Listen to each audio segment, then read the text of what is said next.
with the little idiot boy.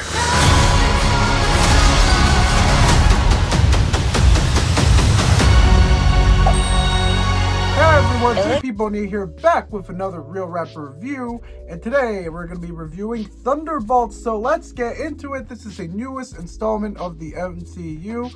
So, I saw it 2 days ago. What do I think of it? I liked it. I think this is one of the stronger movies in the multiverse saga of the MCU. One of the better movies in the proper MCU as well. I did really enjoy Deadpool and Wolverine, but part of me doesn't really consider that an MCU film. I mean, it is, but like, you know, it feels more X-Men franchise. Like, it feels more like in that franchise than does the proper MCU outside of the scene where he's talking to Happy Hogan. And of course the TVA stuff, and yeah. But it's pretty much still a Fox movie. But, you know, in the sacred timeline of the MCU, this is one of the better movies to have released in quite a while. Basically, I just thought, you know, it was a lot stronger than Brave New World, which I didn't mind either.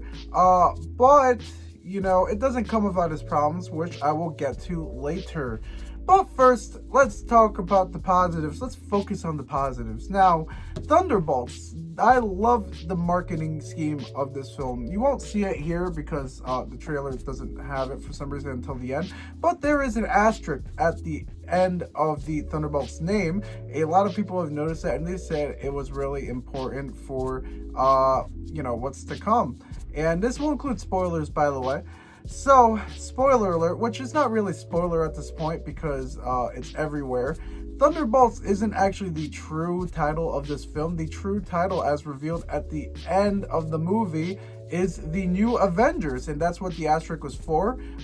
Thunderbolts was just a temporary throwaway name for their true name, The New Avengers, and I thought that was really cool. I didn't really expect them to go all out like they did, though, because I thought it was just going to be like, oh, well, you know, the Thunderbolts movie will be called Thunderbolts and the marketing and everything, which it has, but they're gonna, you know, give the new name at the end of the movie, and, you know, that's that. You have to watch the movie to figure out what the new name is. I did not expect it to be changed throughout. And the entire marketing during the run of the movie, like, this is really interesting, you know, like, as a lot of you have probably seen, billboards have changed to reflect the new title, so now it says The New Avengers instead of Thunderbolts.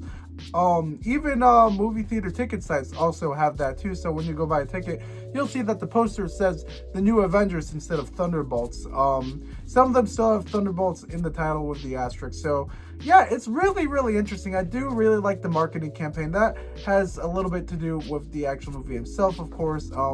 I think it's pretty interesting. I kind of see why they're doing it, because maybe they want to, you know, bigger second weekend as well to keep the momentum going, to give it some legs, especially, you know, into the build-up of Fantastic Four First Steps. So yeah, interesting stuff. I like the marketing for this film a lot.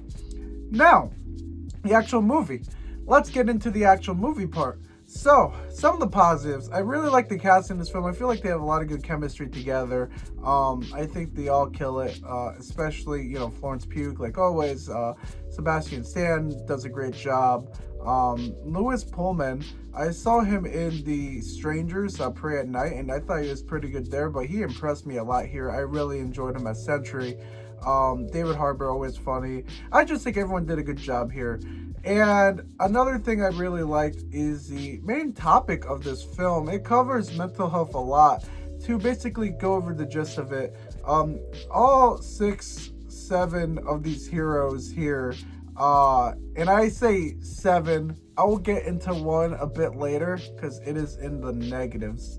But it covers the, you know, the idea of mental health. A lot of these heroes are just in a rough spot. You see that Yelena is in a rough spot because she feels like whatever she's doing, you know, has no purpose, and she has regrets about her past life.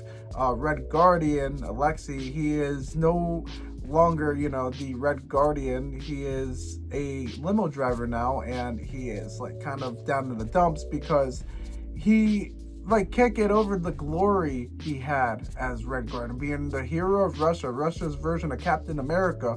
And then speaking of Captain America, there's John Walker, who is a U.S. agent, and the thing with him is that he still hasn't gotten over, even though he has his new role as U.S. agent, and, you know, he looks super happy at the end of Falcon and Winter Soldier. He still hasn't really gotten over the fact that he lost his role as Captain America, which makes sense. And in the film, you see like he's reading articles about himself. You know, the fall of a hero is what it was titled, and he just lets it affect it so much that it affects his family life. He doesn't take care of his child because he's so focused on this. He confronts his wife because his wife tells him like, hey, pay attention to our child. You know, the child is crying. His wife and child leave him, and yeah, he's down in the dumps too because he's too focused on being Captain America or losing it. And then a lot of the others have similarities as well, like Ghost and Taskmaster and you know, Bucky Barnes too. He, you know, I mean, obviously he's in a better spot than before. You know, they even mentioned that in the film, way better spot than before. But he also doesn't have the satisfaction too, because now he's a congressman in the movie officially. Last, I think Brave New World, he wasn't officially, but I might be wrong about that. I remember he was running for Congress, but he's not feeling the same satisfaction. He doesn't pass any bills or anything because he just has, you know, like, it's nothing that he feels that actually helps the public.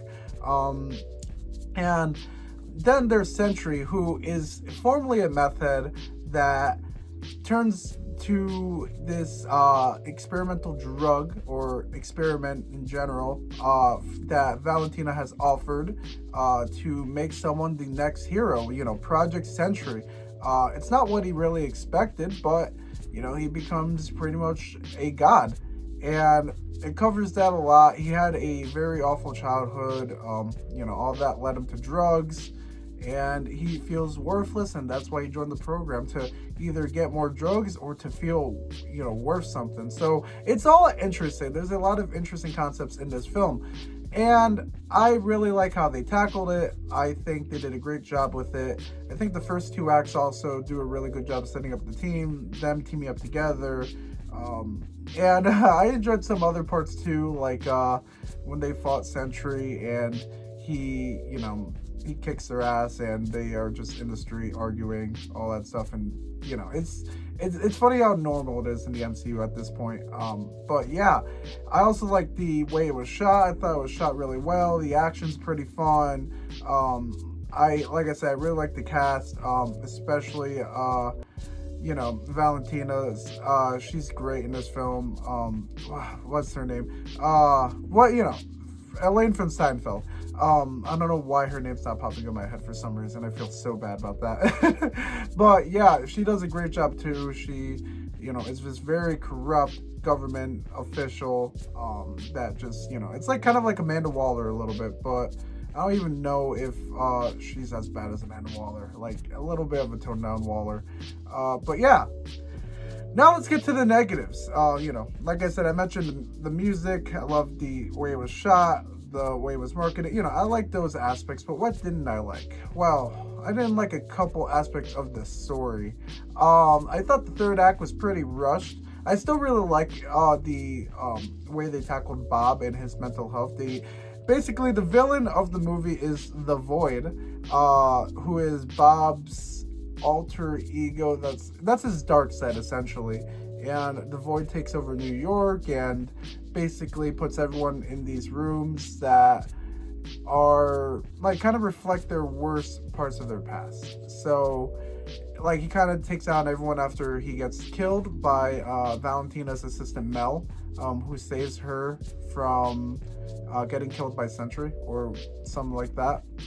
And basically, you know, I thought that was really done well, but I thought the way to get to that point was really rushed, because all of a sudden he just, you know, kind of changed his mind about stuff, and he's like, oh, why do I have to listen to you? I'm a god now. Like, I get it, but it's just like, I just feel like to get to that point was kind of rushed.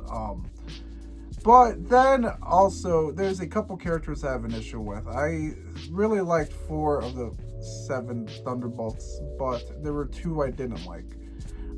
Ghost, it's not that I didn't like Ghost. I should rephrase that. I didn't like how they were portrayed. Ghost is in this film, but I don't feel like she does much. I don't feel like they tackle her as much as they tackle the other 3 in John Walker, you know, Alexi, and Yelena. Like, they don't really, I don't know. It just feels like she's just in this film, and I feel like there was a larger cut where she had more to do, and she actually did, which we just found out recently. And the thing is, also, there's Taskmaster, who I thought, in Black Widow, a lot of people didn't like her, and I get it. I feel like they could have done more with Taskmaster. I know there was some people disappointed that Tony Masters wasn't there, but it's like, whatever. But yeah, it's I thought they were gonna fix her a little bit more, give her more character development, all this stuff. No, they kind of just kill her. They just kill her. Ghost kills her. In the beginning, she's only in the movie for like 3 minutes, even though she's all over the marketing. So it's kind of a fake out there. I'm disappointed by that, and I really thought they could have done more with Taskmaster, because apparently there was supposed to be an arc where Ghost and Taskmaster, become really good friends. Taskmaster joins the new Avengers at the end as well, but no, she just kind of dies, and I don't know. For me, that's a little bit disappointing. I didn't really like that at all. Yeah, so like I said, some pacing issues, some characters that just didn't work for me, or I feel like they could have just done more with it. I don't think the humor was that bad in the film.